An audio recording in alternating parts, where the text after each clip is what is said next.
সাথে সাজিব ছিল।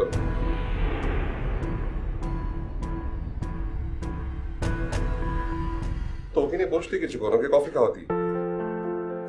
আমি ছিলাম না তো কি হয়েছে, রুস্তমকে বললেই হতো, ওই খাওয়াতো।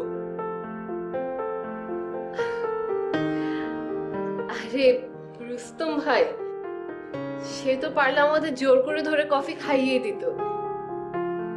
কোন রকমে পালিয়ে তার হাত থেকে বেঁচেছি। হ্যাঁ, রুস্তমের হাতে একবার বললে না পালিয়ে উপায় নেই।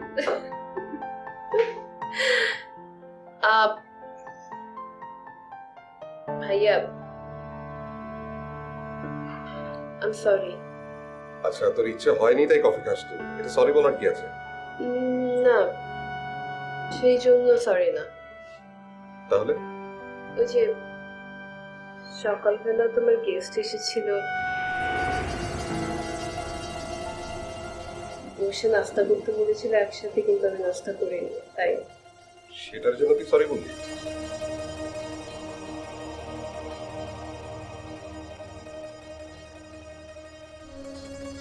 কাজটা আমার আসলে একদম ঠিক হয়নি। আমি পরে বুঝতে পেরেছি।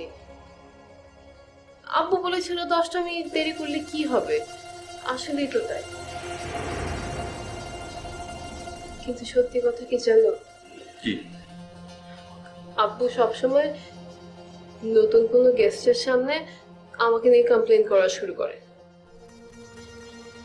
আমার মেয়ের এটা ঠিক নাই, ওইটা ঠিক নাই, এটা করে সেটা করে, মানে সব রকম কমপ্লেন করতে থাকে। আমার ভালো লাগে না। তুমি বলো তো ভাইয়া, তোমার ক্ষেত্রে কি কখনো এগুলো করে? না, সব সমস্যা আব্বুর শুধু আমাকে নিয়ে। অপরিচিত কারোর সামনে বসে কার অপমানিত হতে ইচ্ছে করে বলো? সে কারণে আব্বু যখন কারোর সাথে বসে খেতে বা গল্প করতে ডাকে, আমি বসি না। কাল বিকেলে নাকি তোকে দেখতে আসবো।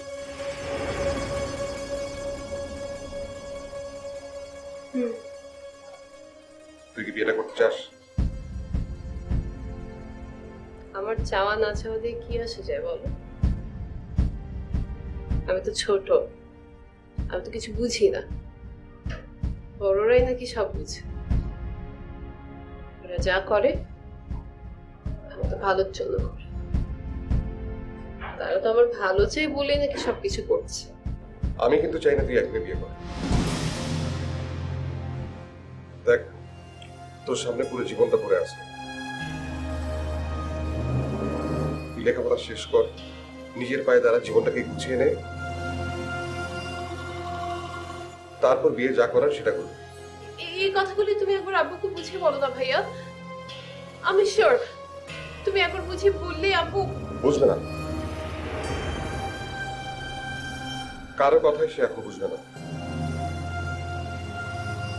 তবে আমি তোকে কথা দিচ্ছি, তোর অমতে আমি তোর বিয়ে হতে দেব।